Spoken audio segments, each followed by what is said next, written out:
Nay, ang taas ng grades ko! Congrats. Kain tayo sa labas, Nay. Sabi niyo, pag mataas grades ko, kakain tayo. Wala kong time, anak. Nay, nagugutom po ako. Anak, may ginagawa ko. Nay, di po ba kayo magluluto? Ano ba yung anak? Ang tanda mo na, di mo pa rin kaya magluto para sa sarili mo? Kita mo ang dami kong ginagawa dito? Storbo to. Sige po, Nay. Ako na lang po magluluto. Mari! Oh, Mari, ba't parang takot ka? Ang dami na kasi nawawalang bata sa barangay natin. Yung kapitbahay natin, 4 na araw na nawawala yung anak niya. Baka naman nag-away lang sila tapos lumayas yung anak niya. Basta ikaw, Scarlett, palagi kang mag-iingat ha. Sige po, tita. Masyado ka nagpapaniwala sa fake news, Mari. Nay, tignan niyo po yung drawing ko. Ang ganda, anak. Di mo pa naman nakita eh. Nay, punta po kayo sa school bukas. Kakanta po ako sa stage. Oo, sige anak. Pupunta ako pag may free time ako. Talaga, Nay? Yay! Uy, Mare, kakanta anak mo ngayon. Hindi ka ba pupunta? Di na siguro, Mare. Marami pa akong gagawin. Hinihintay ka nun. Pagbigyan mo na, minsan lang. Naku, Mare, sagabal lang yun sa trabaho ko. Sige na, marami pa akong gagawin, no? Nasaan ka na ba, Nay? Malapit na akong tawagin. Hindi ka mahal ng nanay mo. Mahal ako ng nanay ko! Tao po. Bakit po, sir? Kayo ba yung nanay ni Scarlett?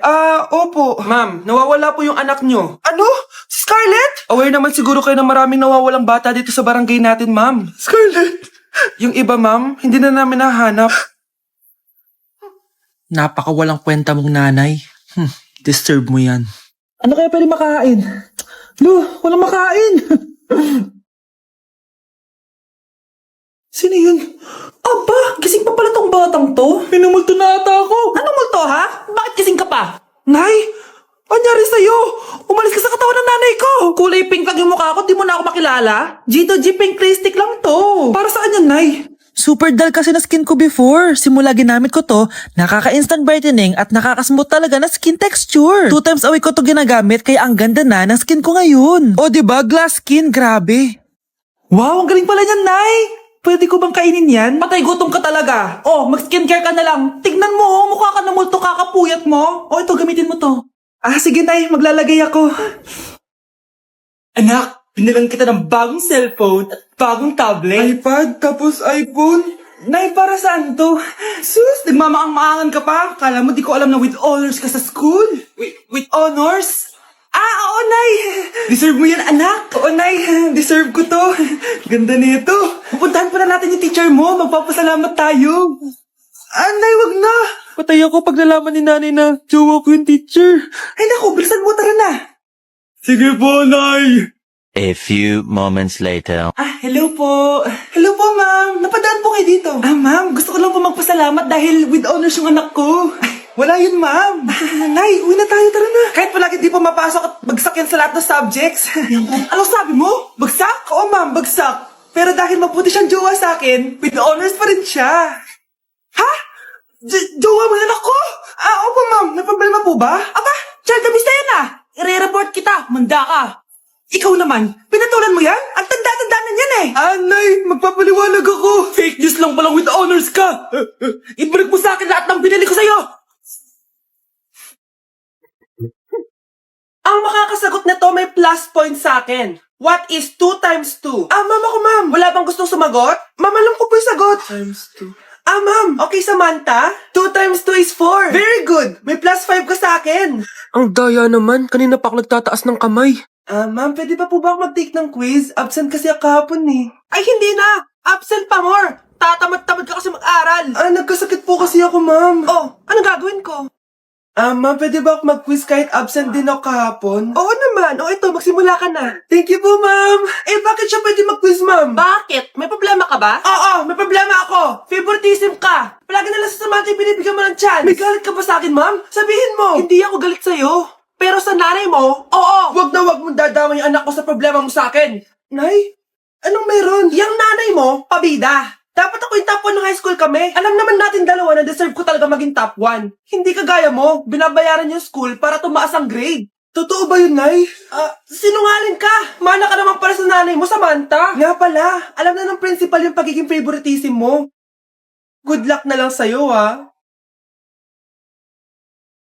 Ito ba yung bahay niya? Hi! Nandiyan po ba si Mr. Joshua? Sinong Joshua? Yung asawa ko? Opo, may sasabihin lang ako. Anong sasabihin mo? Na anak niya ako at gusto ko siyang makita. Anong pinagsasabi mo? Nandito yung anak ko. Alam mo, kung nang-trip ka lang, umalis ka na dito. Mahal, ano mangyayari? Anak mo daw to, mahal. Totoo ba, mahal? Aamin na ako. Anak ko siya sa labas.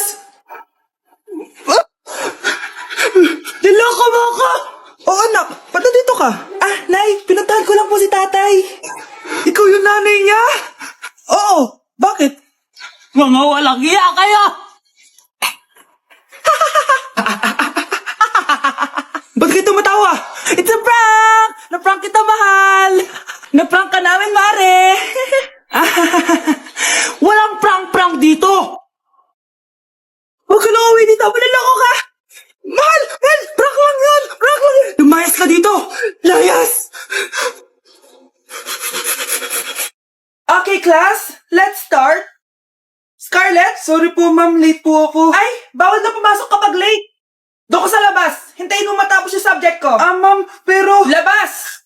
Pinahiya mo ko 5 minutes nang late si ma'am. Sorry class, na late ako. Start na natin discussion ha. Ay hindi ma'am. Kapag na late na, bawal na pumasok. Aba, sino nagsabi sa'yo niyan? Ikaw po ma'am. Kapag kami nalilate, bawal, hindi na papapasukin. Pero kapag kayo, pwede, okay lang. Ang unfair. Classmates, mag-party tayo dahil hindi na magtuturo si ma'am. Scarlett! Scarlett! Ano, may sasabihin ka ba? Wala po ma'am. Buti po nakadating pa rin po kayo kahit na late. Okay class, let's start. Kuya, alis na ako Wait, jacket ko ba yan? Oo. Sinuot niya yung jacket ko? What the dude? Di ko pa nga nagagamit yun eh. Sana naman, nagpapaalam ka. Bakit ba ako magpapaalam? Kapatid mo naman ako. And so, pag nasira mo yan, babayaran mo? Parang jacket lang. Ano ka na sa akin? Walang pera? May pera ka ba? Wala. Huwag na nga kayo mag-away. Para kayo mga bata eh. Wow! Nagsalita ang nagdadalang bata.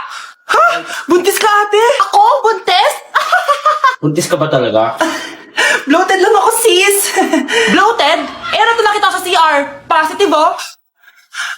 Positive kasi ako sa COVID. May COVID sila? Oh, bakit ako nandito? Nakikichismis lang ako Ay, sorry po, sige. Wait lang. Shoutout sa mga anak ko. Artista na ako. Ano nangyayari dito? Nay, wala po. Alam kong may tinatago talaga sila. Sakit na tiyan ko. Mangalak na ata ako. Buntis ka. Pagod na ako sa pamilya ko, be.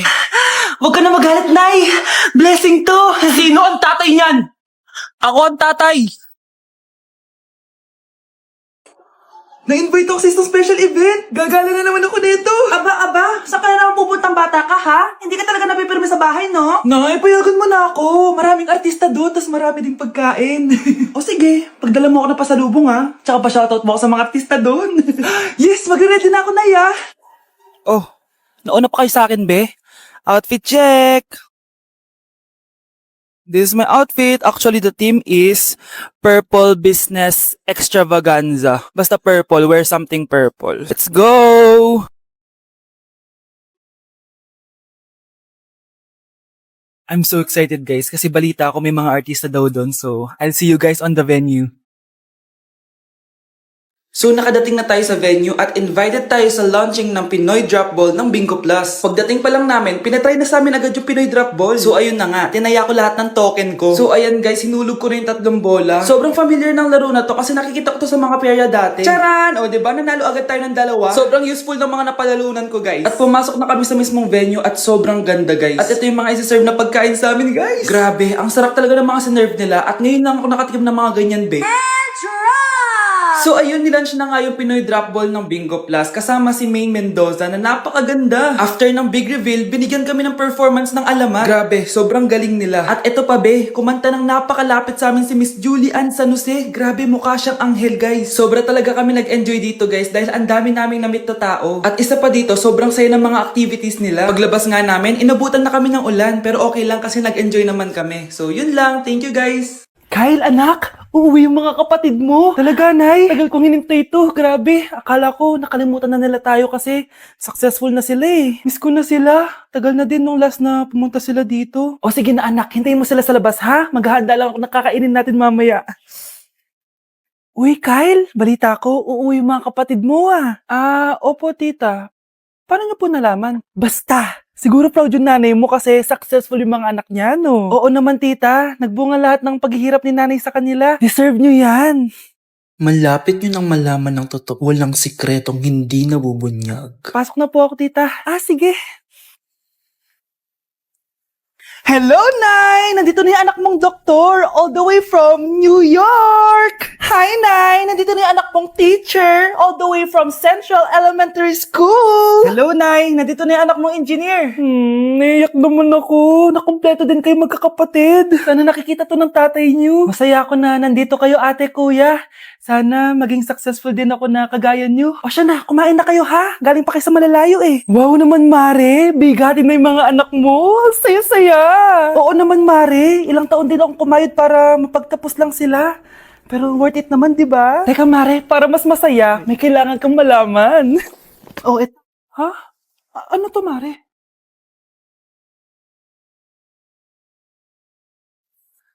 Nay, bakit po? Mga sinungaling kayo?